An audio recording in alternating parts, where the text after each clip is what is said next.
Tony Khan makes his overtures to you to come in, was there part of you, did you think if I take this, the door is closed to WWE? Did you think if I take this, that's the only way I could do what I wanted to do there one day? Was that any of that in your mind? I didn't care about door being closed with WWE because, like I said at that point, and this is not like angry or bitter, it's second match. Okay, great. Let's do something else. So when the idea came for AEW, and like you've heard it a million times, like, oh, there's a new wrestling company, this guy's got some money, like whatever.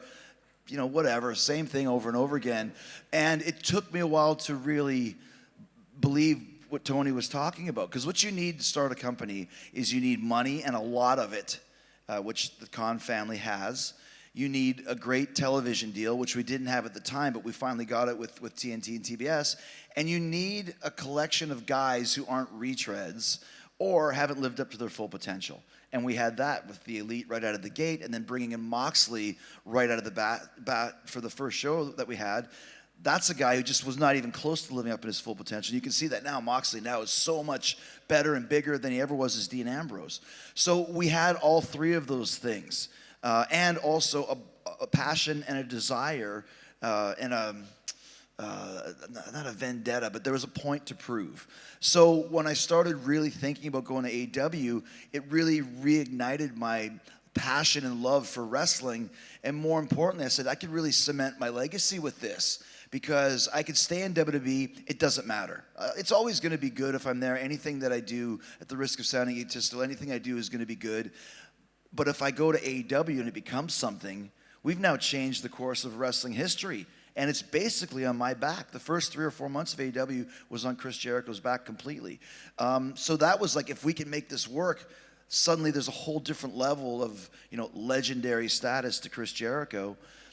I did give WWE a chance, though. I did give them a chance and said, here's the offer that I've gotten for this new company. And I was told Vince says, take it.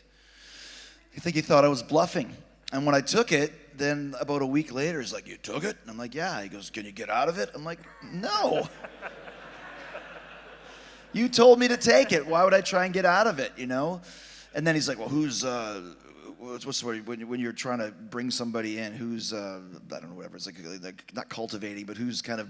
Who's backing it? Yeah, well, like, who if you're going to the Army and you enroll into the Army, you're signing up and you are.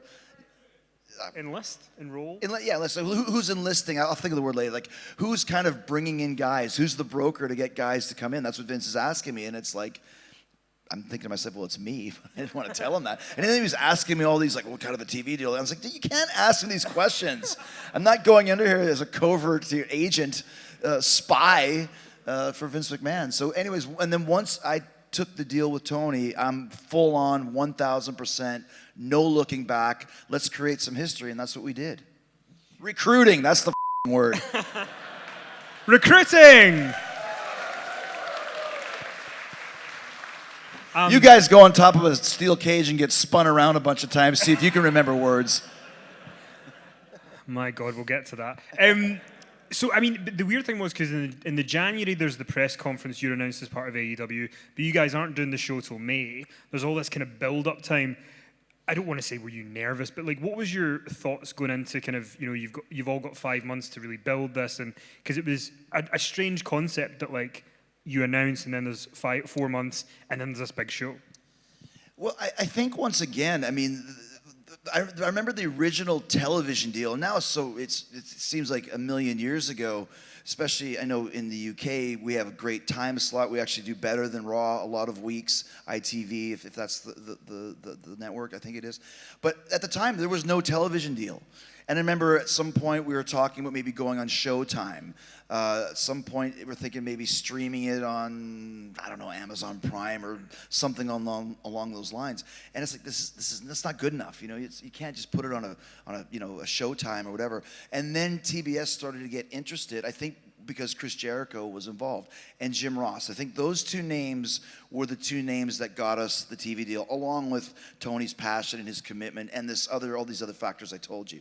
So it was a little bit, I think that's why we announced when we did. The shows doesn't start till May, but we have this TV deal, so we did the press conference.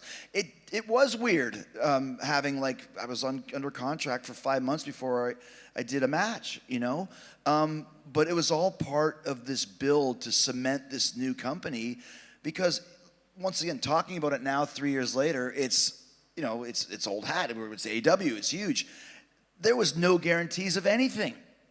And I think the one thing that we've done, the original kind of ECW, the AEW originals, is that we made AEW safe for CM Punk, for Bryan Danielson, for Adam Cole. Everyone that's coming in now, maybe 3 years ago, wouldn't have come in because they're like, well, we want to see what's going to happen with this new company, if it's going to float, and we didn't know. Our first television deal on TBS was a rev share, and a rev share means you're basically getting a piece of the advertising, the commercials that you see.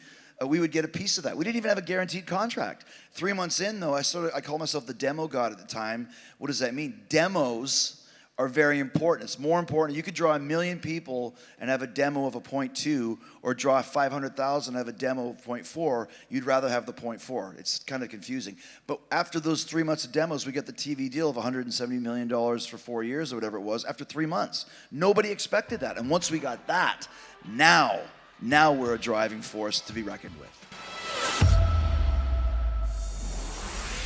I sit down next to Sean. He sit down next to me. He goes, you got any ideas? I said, yeah, I actually have pretty much the whole finish.